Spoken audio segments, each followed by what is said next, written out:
Hi, I'm Gerard Erasmus from Inspired Kids.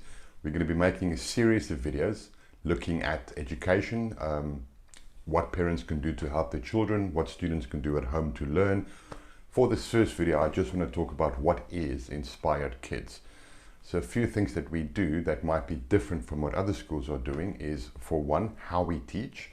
The bulk of our beginner students, we use a story-based approach, which basically means over a lesson or a series of lessons, we co-construct a story. So the students have input into the items that goes into the story, and they develop their language ability by listening to the story, by reading the story, by retelling the story, and by writing perhaps a different ending to the story, or if they progress in their ability by writing their own stories. We do use textbooks. So for example, with the beginner level students, we use Cambridge materials to help them prepare for the Cambridge exams, but this is not the bulk of what we do. It's just so that we also have external assessment in terms of their English ability. With the higher level students, we do project-based learning, so from intermediate and up. And what project-based learning basically means is they assign a project, or they choose a project. This level is B1 preliminary, which is intermediate. So there is a textbook again for the Cambridge exams. But the project that they do is they design their own resort. Now within a resort, you'll be looking at things like the food, the rooms, the activities that you can do in and outside of the resort, the different kinds of shops, transport to and from and perhaps in the resort. So all of the important language items do appear, but rather than doing a lot of exercises in a book, the students are using the language to do something, so they're engaging more with the language. It makes learning a lot deeper, a lot better, but they're also learning other skills. For example, they might be making a promotional video, so they learn video making. They might be making a website for their resort, so they learn website design.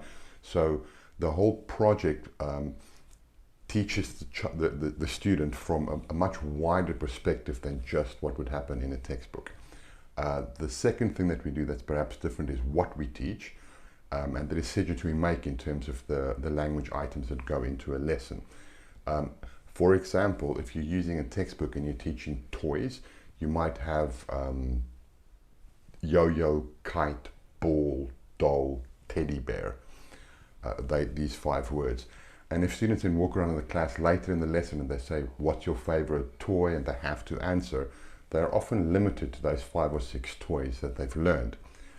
That means they are very often not expressing what they really want to express. So what we teach comes from the student. And if we're doing a toy lesson, I'd be expecting, for example, words like switch, Lego, Pokemon cards. Now, these words cannot appear in a textbook because of copyright issues, and obviously because toys go in and out of fashion. But it's important that you work with the students in terms of what is it that they really want to say, and teach them that, rather than teaching them what do I want you to say because it's in my textbook. The third thing that differentiates us is who teaches for us. We look at 3 very important things. One, all our teachers have to be proficient users of the language. It doesn't mean they need a certain passport and they need to come from a certain country, but they need to have complete proficiency in the language. The second thing is they need to have very strong language analysis skills.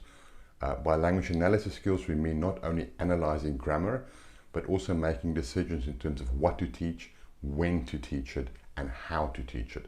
And the third thing that we want is somebody with strong pedagogical skills, so the ability to teach.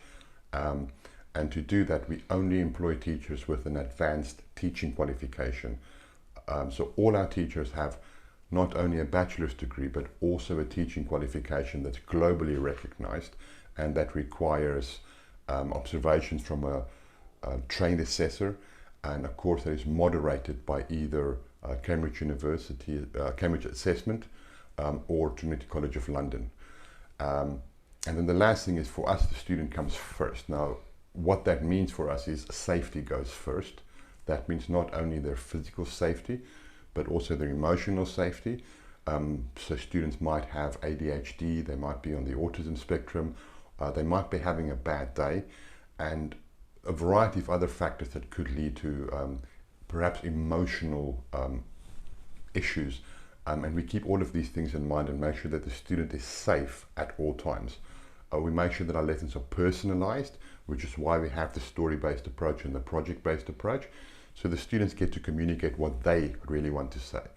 The third thing is the student comes first means we are an inclusive environment. Everybody has a lot of things in common, and we have some differences, and we value those differences. And by doing that, we teach our students not only language, but we also teach them empathy, life skills, and the ability to really interact with the world in English rather than learn English as a subject. Please follow us if you'd like to find out a bit more, and if you'd like to see when we post new videos.